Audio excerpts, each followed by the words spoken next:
আসসালামু আলাইকুম এভরিওয়ান। চাচাতো ভাইয়ের রোমান্টিক অত্যাচার গল্পের 7 নম্বর পার্ট নিয়ে চলে আসলাম। তো চলেন বেশি কথা না বলে শুরু করা যাক। আমজা শেখদারের মেজাজ তুঙ্গে তুঙ্গে ফুসছে, পুরো নাকের পাটা দাঁত কিড়বিড়িয়ে দোল খাচ্ছেন কে আদায়। তন্দার মধ্যে ঘুরে ঢুকলেন মিনা বেগম। সর্দবনের চোখ চাপিয়ে নরম চোখে এগিয়ে গেলেন। স্বামীর রাগত্ব মুখ চোখ দেখে অদৃষ্ট ভঙ্গিতে দুদিকে মাথা তুলালেন, সুস্থে ধীরে রাখলেন। শুনছেন? আমজা সদাগর তাকালেন না, একই রকম গাঢ় হয়ে বসে রইলেন। মিনা বেগমের বুঝতে বাকি নেই চল কত দূর গড়িয়েছে। যে বাড়িতে গাছের পাতা নড়ে না তার হুকুম ছাড়া, সেখানে মেয়ের শিক্ষক পরিবর্তন। তো আবার যে ছেলেকে ঠিক করেছেন স্বয়ং তিনি। মিনা বেগম হয়তো জল পড়লেন যেন, কী বলবেন কী করবেন বুঝে উঠছে না। ওদিকে ধেড়ি মেয়ে ভেবে করে কাজে, আর এদিক সেদিক বা বদম হয়ে বসে আছে। সাথে বাড়িতে এসেছে ধূসরের বান্ধবী। এই মুহূর্তে কোন দিক সামলালে জুৎসই হবে কিছুতেই মাথায় ঢুকলো না। তখন আমজা সিদ্ধাগর মেয়ের কান্না শুনেও ও ঘরে গিয়েছিলেন। যখন শুনলেন আসল ঘটনা, কেউ শব্দ না করে হন্য নিয়ে চলে এলেন গামড়াই। মিনা বেগম ভালো করে জানেন বাড়িতে বাইরের লোক থাকলে আমজা শেখদার রাগ ঢাক গিলায় ফেলেছেন, কিন্তু সে মুহূর্তে মেয়েটি চলে যাবে, ব্লোম ব্লাস্ট হবে। ততক্ষণত এই বিস্ফোরণ কার কী হয় ক্ষতি হবে যা জানলেও দুজোরে যে বিপদ আছে সে বিষয় সুনিশ্চিত। তাই তো সব কিছু ফেলে ঝুলে স্বামীর পেছনে পেছনে এলেন, যাতে মেজাজি মানুষটাকে বুঝিয়ে শুনে একটু শান্ত করে যায়। আর যাই হোক, মারিয়া মেয়েটা যে কী মর্জিত সে তার আচরণে বোঝা যায়। এই মেয়ের কাছে পড়লে প্রেম নির্দিতায় ভালো রেজাল্ট করবে আশা আছে। সোয়াঙের মতো দাঁড়িয়ে আছো কেন?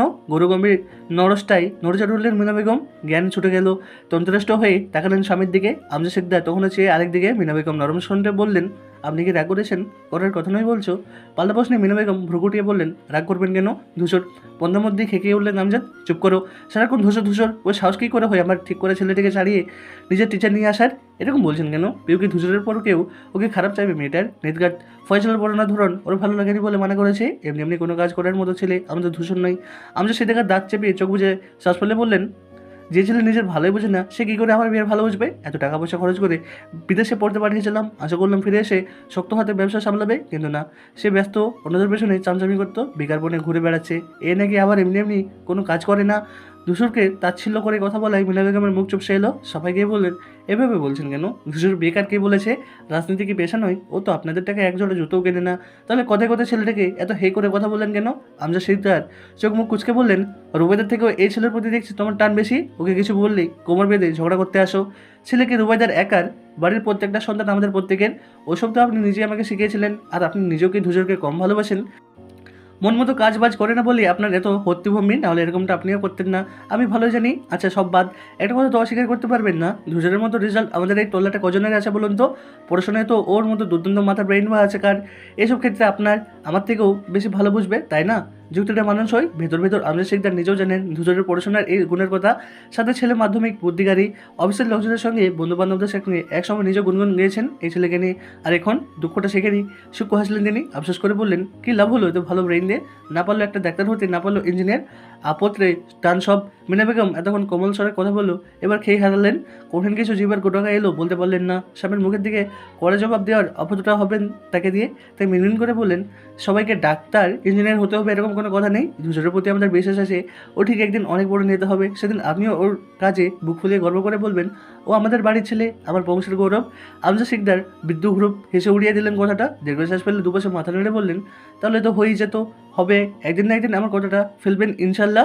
তাই আপনার কাছে এখন অনুরোধ করছি, এ বিষয় নিয়ে আর কোনো ঝামেলা বা নাই করলেন। পিউ এর এতেই ভালো হবে, দেখেন ভালো রেজাল্ট করবে ও, মিলিয়ে নিন। স্ত্রীর আত্মবিশ্বাস দেখে অবাক না হয়ে পারল না আমজাদ। কী পরিমাণ ভরসা থাকলে মানুষ এরকম আজগুবি কথাবার্তা বলে? নতুন করে বিতর্ক করতে ইচ্ছা করলো না তার। এক কথা ঠিক, বিয়ের জন্য ধূসর কোনো সিদ্ধান্ত কখনোই খারাপ হবে না, এই বিশ্বাস তার নিজেরও আছে। যার দরুন ধূসর বিয়েকে শাসন করলেও তিনি ভান করেন দেখো না দেখার। কিন্তু যে ছেলে থেকে কাউকে মানে না, সে ছেলে বাকিদের বেলায় কেন এত কঠোরতা থাকবে? এটাকে নেওয়ার কথা। আবার ধূসরকে কিছু বলা মানে এবারে নারী সদস্যের হামলে পড়ে এক প্রকার। আমজা শিকদার ভাবুক ভঙ্গিতে চুপ করে বসে থাকলেন। পরিস্থিতি অনুকূলে বুঝতে পেরে ঠোঁটে হাসি ফুলল মিনা বেগমের। গদগদ হয়ে শোনালেন, আপনাকে এক কাপ চা বানিয়ে দিই? আমজা শিকদার উত্তর দিলেন না। মিনা বেগম ফের বললেন, মাথাটা কি একটু গরম? লেবু শরবত দেবো নাকি এক গ্লাস? খুচরো আলাপ বাদ দিয়ে আপাতত আমার চোখের সামনে থেকে বিদায় হোক। মিনা বেগম থতমত খেলেন। স্বামীর আচানক জিততে যাওয়ায় চাচি যাচ্ছে বলেই দ্রুত পায়ে ঘর ছাড়লেন। আমজা শিকদারের বেচার ঠিক হলো না, হবেও না। বিষয়টা তিনি বুঝতে পারলেন। দাঁড়ালেন না, ওয়ার্ড্রোব ড্রয়ার থেকে শার্ট বের করে ফটোর ওপরে পরে ফেললেন। এখন বাড়িতেও থাকবেন না, ভাবভঙ্গি ঠিক করতে হলে বাইরে বাতাস খেয়ে আসতে হবে। পিউ নামের মতোই ছোটোখাটো শক্তির অধিকারী মেয়েটি দুর্দশার কমার নয়, উল্টে হয়ে করে বাড়ছে। তখন দরজার ছিটকানি টানার আগে ভূতের মতো হাজির হলো ধূসর। এক হাত দিয়ে ঠেকে ধরলো দরজাটা। পিউ ঘাবড়ে গেল, হাল ছাড়ল না, পাল্টা জোর খাটালো সে। দরজা আজ লাগিয়ে ছাড়বে, কোনোভাবে দরজা আটকাতে না পারলে আজ আর রক্ষে নেই। কিন্তু দুর্ভাগ্য ধূসরের মতো কিন্তু দুর্ভাগ্য ধূসরের মতো বালিষ্ঠ পুরুষের গায়ের জোরের সে নিকট দুঃশিপনা শিশু। ধূসরের পেছন থেকে পুষ্পা আর পিওর পেছনে রুবাইদা বেগম দুজন বুকের মতো তাকিয়ে তাকিয়ে দেখছেন ওদের কাণ্ড। শেষমেশ লড়াইয়ে পরাজয় নিশ্চিত বুঝতে পেরে দমে গেল পিউ। দরজা ছেড়ে দিয়ে এক লাফে গিয়ে লুকালো রুবাইদার পেছনে। মৃত্যু আর্তনাদ করে বলল, ও মেজমা আমাকে বাঁচাও। রুবাইদা বেগম আশ্বাস তো করলেন কিছু হবে না, আমি আছি তো, কাজ হলো না তাতে। পিউ অস্থির হয়ে বলল, না আমাকে মারবে তোমার ছেলে। ধূসর ঘরের ভিতর পা রাখতে পিউ আতঙ্কে চিৎকার ছুড়ল, পুনরায় বাচ্চাদের মতো কেঁদে উঠল। রুবাইদা বেগম ওকে আড়াল করে বললেন, ধূসর কিছু বলবি না ওকে। ধূসরের কারণে কথাটা পৌঁছল কিনা বোঝা গেল না, সে আগুন চোখে চেয়ে রইল পিউর দিকে। মেয়েটার রুহু শুকিয়ে গেল এতেই। ধূসর গম্ভীর কণ্ঠে হুকুম ছাড়লো, সামনে আই। পিউ আরও জোরসোর আড়ল ধরল রুবাইদা বেগমকে। ও মেজমা, মেজমা আমাকে বাঁচাও, আমি শেষ। রুবাইদা বেগম চোখ রাখালেন ছেলেকে। ধূসর কি হচ্ছেটা কি, ভয় পাচ্ছে তুমি? এটা বারণ করছি না তোকে। ধূসরের শক্তভক্ত চিবুক মটমট করে উঠল, এখন ভয় পাচ্ছে কেন? এরকম করার আগে মাথা জেগে না? মারিয়া কি মনে করবে একবার ভেবেছে? কি চাইছে ও? আমার মান সম্মানটা মাটিতে মেশাতে। মা তুমি সরো, আমাকে বোঝে নিতে দাও।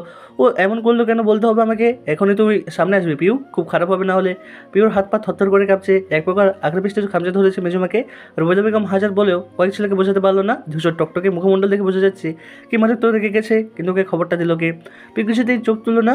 সে পাতায় পাতায় চিতস্থিত যে কাদায় ব্যস্ত। সকালে কার মুখ দেখে উঠেছিল আজ? এতটা খারাপ তো কোনোদিন যায় না। ধূসর হুঙ্কার ছাড়লো, সামনে আসবি না? পিউ কেঁপে ওঠে, আরও দৃঢ় হয়ে আগলা ধরে রুবাইদা বেগমকে। ভদ্রমহিলা সাংঘাতিক বিপাকে পড়লেন যে দুজনের কোনটাকে সামলাবেন বুঝে পেলেন না। মেয়েটাকে বাঁচাতে বাপ চাচাকেও ডাকতে তাও হবে না, 20 রকমের ঝামেলা হবে। তবে শেষমেশ উভয় না পেয়ে রুবাইদা বেগম বললেন, থাক রে ধূসর, পিউ মারিয়ার কাছেই পড়বে, এমন আর কখনো করবে না, রাগ করিস না, থাক। পিউ কান্না থামিয়ে ভ্রু কুচকালো, বলতে চাইলো, কিছুতে আমি ওই মেয়ের কাছে পড়বো না। পরপর ধূসরের ললিত চোখ থেকে আটসাট হয়ে ঢুকিল। ধূসর পুরো কণ্ঠে বলল, কথাটা ওর মুখ থেকে বলতে বলো। রুবাইদা বেগম পিওর দিকে ঘাড়কাত করে তাকালেন, মোলায়েম কণ্ঠে বললেন, বল মা, তুই মারিয়ার কাছে পড়বি না, বল। সাথে চোখ দিয়ে হ্যাঁ বলতে চেষ্টা করলেন তিনি। মনের মধ্যে সকল বিরোধিতা চাপা দিয়ে ধূসরের ভয়ে উপরে মাথা তুলল পিউ, পড়বে সে। রুবাইদা বেগম সঙ্গে সঙ্গে বস্ত্র হেসে বললেন, দেখলি মেয়েটা কত লক্ষ্মী। ধূসরের কলিত মুখোশি ক্ষান্ত হলো খানিক, গম্ভীর কণ্ঠে তাজেন দিল, এখনই ফ্রেশ হয়ে টেবিলে বস, আমি মারিয়াকে পাঠাচ্ছি। নতুন কোনো নাটক করলে? না না, ও কিছু করবে না, তুই যা বাবা যা। তর্জিক দৃষ্টিতে আর চোখ একবার দেখে নিল পিউকে, শব্দযুক্ত কদমে ঘর চালো। এরপর পিওর নিচের অধর উল্টে উঠে গেল চোড়ায়।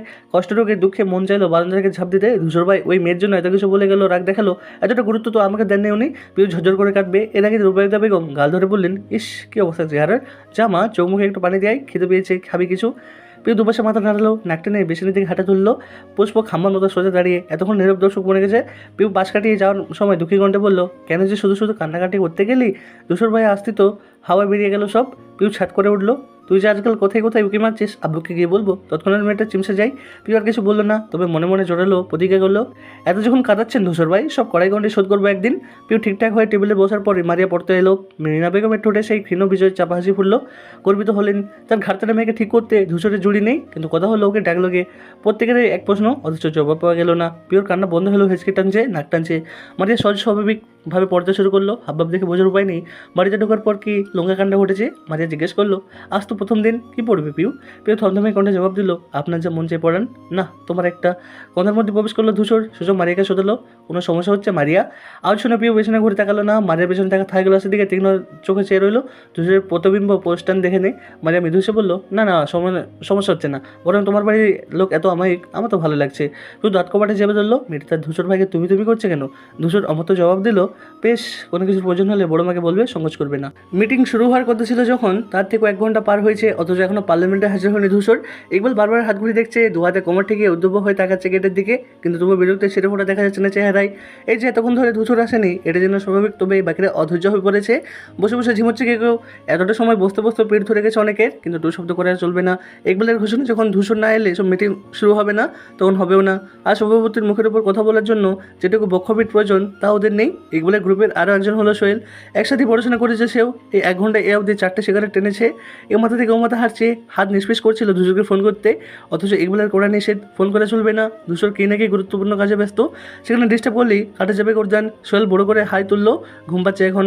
আর ধৈর্য রাখতে না পেরে শেষে উঠে গেল ইকবালের নিকট। ছেলেটা এখন ওভাবে দাঁড়িয়ে।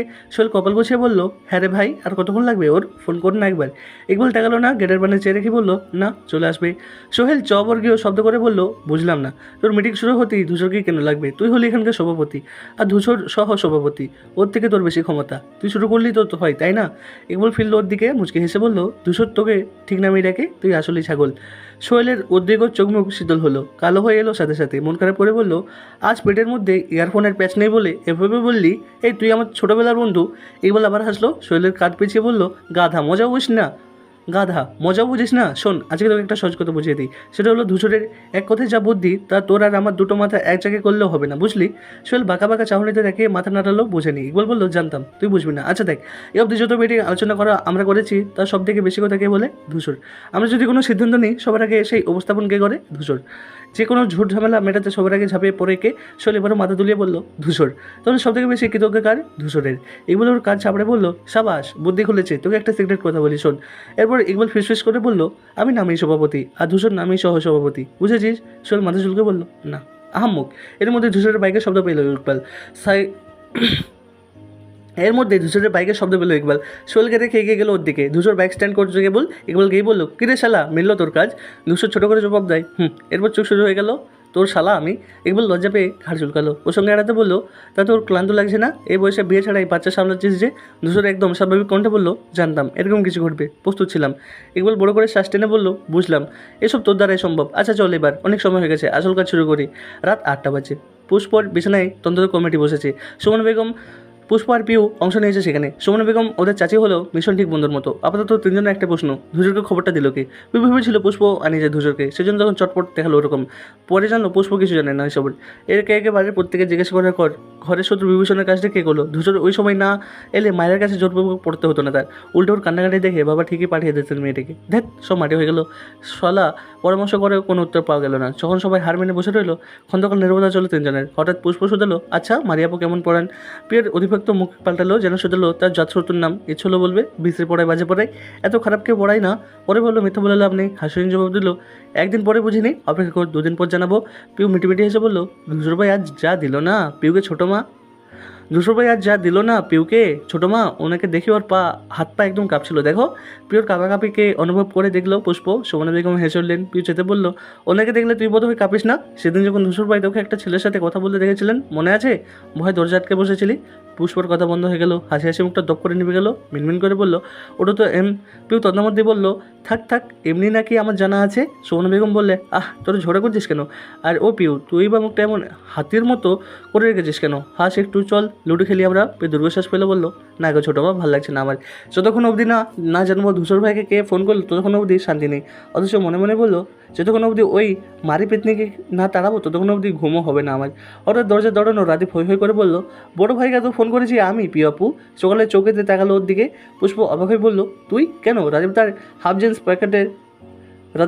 জিন্স প্যান্টের প্যাকেটে হাত ভরে দুপে এগিয়ে গেল। ভীষণ ভাব নিয়ে বললো, কেন আবার? পিয়াপুকে বকে খাওয়াতে? অমন কেউ টাপুটাকে দেখে পিয়াপু যেভাবে কান্নাকাটি লাগলো আমার ভারী খারাপ লেগেছে। ওই জন্য না আমার ফোন থেকে ভাইয়াকে কলটা করেছি। প্রত্যেকে হা হয়ে রাদীপের মুখের দিকে তাকিয়ে রইলো। পিউ কাঁদো কাঁদো কণ্ঠে বললো, তুই আমার ভাই না দুশ্মন। বাইরের মেয়েটার জন্য আমাকে বকে খাওয়াতে এত ইচ্ছা জাগলো তোর? রাদীপ দাঁত বের করে হাসতে বললো, সরি পিয়াপু, কিছু মনে করো না। ভাইয়াকে না জানালে বড় চাচ্ছু মারিয়াপুকে পাঠিয়ে দিতেন। আমি কিছুতেই তা হতে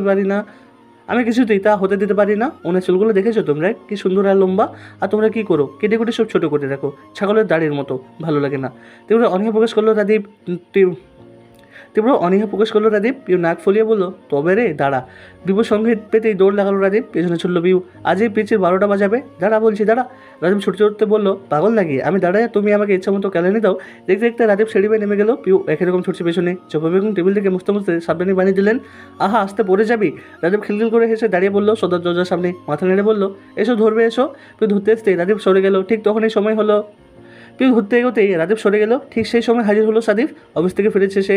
অনেক সংঘর্ষ হলো সাদিফের বুকের সঙ্গে। ধাক্কার টান সামলাতে না পেরে 2 ফুটের পিউ ছিটকে বললো মেঝেতে। সাদিফ পড়তে পড়তেও দেয়াল ধরে সামলালো নিজেকে। তবে চোখের চশমাখানা নিরুপায় পেল না। বেচারা খসে পড়ে টুকরো টুকরো হয়ে ভেঙে গেল। দৃশ্যটাই দারুণ মজা পেল রাদীপ। হাততালি দিয়ে হেসে উঠলো যে। পিউ ব্যথা পেল কোমরে, কিন্তু সাদিফের চশমায় ভাঙা চোরের চশমার খণ্ড দিয়ে কিছুক্ষণ থম মেরে চেয়ে থাকলো, এরপর তুলে নিল হাতে। পিউ তো কোনোরকম উঠে দাঁড়ালো মাত্র। কোনো খেয়াল রাদীপকে ধরতে গেছিলো, সাদীপের সঙ্গে বাড়ি লেগেছে, এতে তার দোষ নেই যদিও, তবু ভীষণ দুঃখিত হয়ে বলতে লাগলো, সরি ভাইয়া আমি। প্রথমবারের মতো ধমকে উঠলো সাদীপ, রেগে আগুন ছেড়ে বললো, এক ছোট মেয়েদের সব দাঁত ফেলে দেবো তোর, চোখে দেখিস না, দিলে তো আমার প্রিয় চশমাটাকে ভেঙে। পিউ কেঁপে পেলো, ভয় পেলো, ভাইয়ার রাগমিত অবস্থা থেকে হাসি মুছি গেছে রাদীপের, কেটে বললো সে। সাদীপের থেকে কোনোদিন একটা বোকাও শোনে না পিউর। বুকটা ভারী হয়ে এলো, কোঠায় জল জমলো, উঁচু কণ্ঠ কানে যেতেই ছুটে এলেন জবা বেগম, উদ্ধৃত হয়ে বললেন, কী হয়েছে কী হয়েছে কী হয়েছে ওকে জিজ্ঞাসা করো। পিউ, তোর বয়স কত রে, সারাদিন ছুটি করছিস, পড়তে বুঝতে পারিস না, এক জায়গায় শান্ত হয়ে বসে থাকলে কি জাত চলে যাবে তোর? বয়সও তো বাড়ছে, বুদ্ধি তত কমছে, বাড়ছে ছেলে মানুষই। পিউ মাথা নিচু করে ফেললো, চোখ থেকে দোফাটা জল করালো গায়ে। জবা বেগম ওকে আলাদা ধরে বললেন, এভাবে বলছিস কেন? একটা চশমার জন্য এত কথা শোনানোর কি আছে, কিনে নিতে পারবি না? সাদীপ নাক মুখ ফুলিয়ে বলল, যা বোঝো না সে নিয়ে কথা বলতে এসো না মা, তোমাদের আজকারাতেই ও এরকম হচ্ছে, ধুর, মুডটা বিগড়ে দিল। সাদীপ গটগট পায়ে ঘরে চলে গেল। পিউ অনুতপ করে ভেজা গলায় বলল, বিশেষ করো সজমা, আমি ইচ্ছে করে করিনি। সে জবা বেগম মাথায় হাত বুলিয়ে বললেন, জানি তো আমি মা, তুই ওর কথা ছাড়তো। পিউ ঢের কিছু বলতে গেলে চোখ পড়লো ঠোকরে, ধূসর দাঁড়িয়ে ছোটোখাটো আখি যুগল তার দিকে চেয়ে। পিউর আর কিছু বলার ইচ্ছে করলো না, চোখে মুছে ঘরে চলে গেল সেও। জবা বেগম লম্বা নিঃশ্বাস ফেলে দুদিকে মাথা নেড়ে সেও ফিরে গেলেন কাজে। ধূসরকে লক্ষ্য করেননি, ধূসর বাড়িতে পা রাখলো, প্রথম না থেমে সোজা চলে গেল সাদীপের ঘরের দিকে। সাদীপ শার্টের দুটো বোতাম খুলেছে কেবল, এর মধ্যে দরজায় টোকা শুনে ফের তাকালো। দরজা ঢুকতে ওপাশে ধূসরকে দেখে অবাক হলো খানিক। সচরাচর তার রুমে আসে না সে, তেতে থেকে মাঝে হাজার চেষ্টা করে বলল, ভাইয়া তুমি ভিতরে এসো। ধূসর ঢুকলো না, ওভাবে দাঁড়িয়ে গুমট সরে সোজা সাহেবটা প্রশ্ন করলো, চশমার দাম কত তোর, কোন ব্র্যান্ড থেকে কিনেছিস? তো বন্ধুরা, আজকের গল্পটা এখানে শেষ।